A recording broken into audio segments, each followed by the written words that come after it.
ہم ہزاروں سال سے گندم استعمال کر رہے ہیں۔ زمین پر جو سب سے زیادہ اناج استعمال کیا جاتا ہے وہ گندم ہے۔ صنعتی انقلاب سے پہلے گندم کو اس کی اصل صورت میں ہی استعمال کیا جاتا تھا، یعنی دیسی چکیوں پر پسائی کے بعد استعمال کی جاتی تھی، جس میں گندم کے سارے غذائی اجزاء شامل رہتے تھے۔ 1870 میں جب صنعتی انقلاب آیا تو رولر مل ایجاد ہوئی، جس نے گندم کو سفید پاؤڈر میں بدلنا شروع کیا، جسے ہم میدا کہتے ہیں۔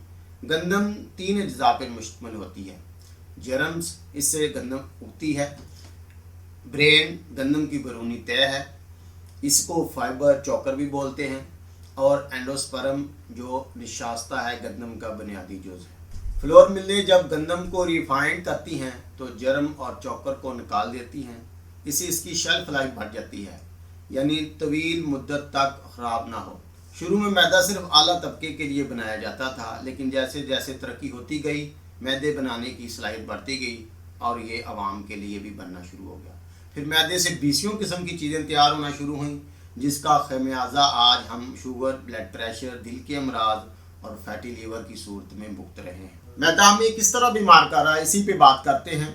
میدا فائبر ریشے دار یعنی چوکر کے بغیر ہے۔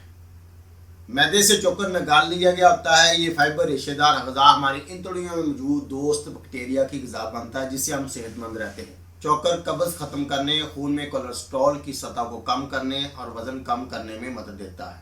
چوکر کے بغیر میدے سے بنی ہوئی چیزیں ہماری آنتوں پر بوجھ ہوتی ہیں، انتڑیاں اچھے سے صاف نہیں ہوتی اور وہاں زہریلے مادے جمع ہونے شروع ہو جاتے ہیں، جو کئی ایک امراض کا باعث ہے، حتیٰ کہ کینسر تک۔ میدے کا میٹھے کا پیمانہ یعنی گلائسمک انڈیکس زیادہ ہے۔ آپ جب کھانا کھاتے ہیں تو آپ کے اندر کتنی شوگر کا لیول بڑھ جاتا ہے، گلوکوز آپ کے جسم میں کتنی ہو جاتی ہے، یہی گلائسمک انڈیکس ہے۔ جس غذا کا گلائسمک انڈیکس 50 یا اس سے کم ہو وہ شوگر کے لحاظ سے مثالی اور بہترین غذا ہے۔ جس غذا کا گلائسمک انڈیکس 70 یا اس سے اوپر ہو وہ غذا مثالی نہیں ہوتی، یا شوگر کے لحاظ سے وہ ٹھیک نہیں ہوتی۔ گندم کا گلائسمک انڈیکس 50 یا 55 ہوتا ہے، اس سے خون میں شوگر کی سطح میں کوئی اضافہ نہیں ہوتا، جبکہ ریفائنڈ آٹے یعنی میدے کا گلائسمک انڈیکس 85 ہوتا ہے، جو جسم میں تیزی سے جذب ہو جاتا ہے، جس سے انسولین اور شوگر کی سطح میں عدم توازن پیدا ہوتا ہے، جو آخر کار ذیابیطس یعنی شوگر کا باعث بنتی ہے۔ میدا وٹامنز اور منرلز کے بغیر ہوتا ہے۔ ہماری گندم میں میگنیشیم، پوٹاشیم، کیلشیم، تانبا، زنک، آئرن، سیلینیم اور مینگنیز ہوتے ہیں۔ یہ سارے معدنیات ہیں۔ اگر وٹامن کی بات کی جائے تو وٹامن B1 کی ساری اقسام، وٹامن B1، 2، 3، 5، 6، 9، کولین اور وٹامن K بھی ہوتے ہیں۔ یہ سارے وٹامنز اور منرلز نظام ہضم کے لیے لازمی ہیں اور ہماری جسمانی اور ذہنی صحت کے لیے ضروری ہیں۔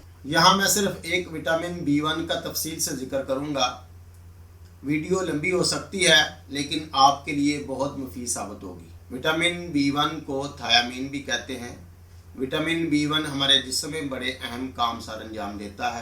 جسم کی نشو و نما میں اضافہ کرتا ہے، دل کے پٹھوں کو تحفظ دیتا ہے، دماغ کا عمل تیز کرتا ہے، اعصابی نظام کے کام کو اس کی موجودگی سے تقویت ملتی ہے، انتڑیوں کی حرکت بہتر کرتا ہے، خون کے سرخ ذرات بنانے میں مدد کرتا ہے، دوران خون بہتر کرتا ہے، جلد صحت مند رکھتا ہے، قوت مدافعت بڑھاتا ہے، تھکاوٹ کم کرتا ہے، دماغ کو چاق و چوبند بنا کر قبل از وقت بڑھاپے کو روکتا ہے، اور سب سے اہم فائدہ وٹامن B1 کا نظام ہضم کی مدد کرتا ہے، اور کاربوہائیڈریٹس یعنی نشاستہ میٹھا اس کی موجودگی میں ہضم ہوتا ہے۔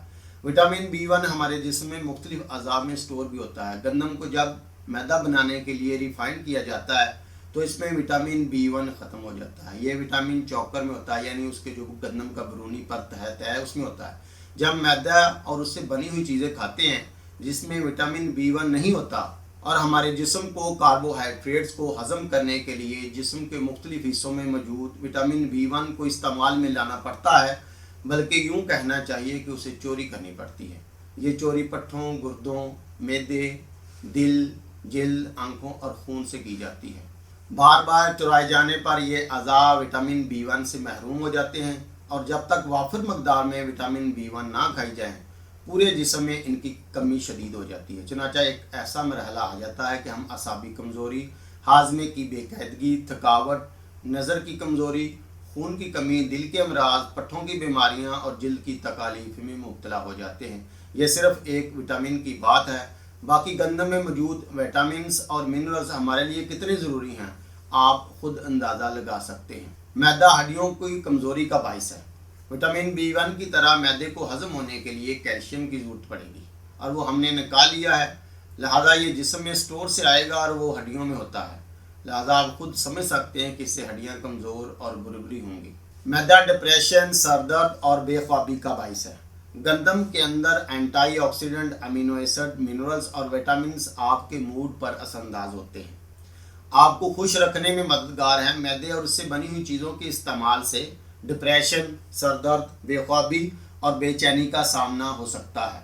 ثابت ہوا میدا اور اس سے بنی ہوئی چیزیں آپ کے نظام ہضم کو متاثر کرتی ہیں، جسمانی دماغی کمزوری کا باعث ہے، موٹاپا، شوگر، بلڈ پریشر، دل کے امراض اور فیٹی لیور جیسے امراض کا سامنا کرنا پڑ سکتا ہے، اور وقت سے پہلے بڑھاپا آتا ہے۔ دیکھتے ہیں میدے سے بنی کیا کیا چیزیں ہم کھا رہے ہیں۔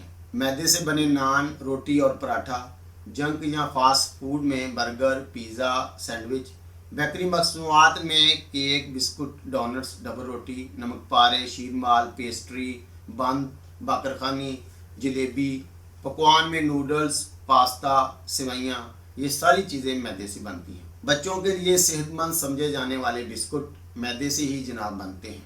سوال اٹھتا ہے پیچھے کھانے کو کیا بچتا ہے؟ تازہ پھل، سبزیاں، گندم کی روٹی اور گھر میں بنی ہوئی صحت مند چیزیں، ہمارے لیے بہت کچھ ہے کھانے کے لیے۔ بہرحال ہمارا کام تھا آپ تک معلومات پہنچا دینا، آپ کتنا عمل کرتے ہیں یہ آپ پر منحصر ہے۔ بہرحال کبھی کبھار جب ان چیزوں کا استعمال کریں تو ساتھ پھل اور سبزیوں کا استعمال زیادہ کر لیں، اس سے فائبر، منرلز اور وٹامنز مل جائیں گے۔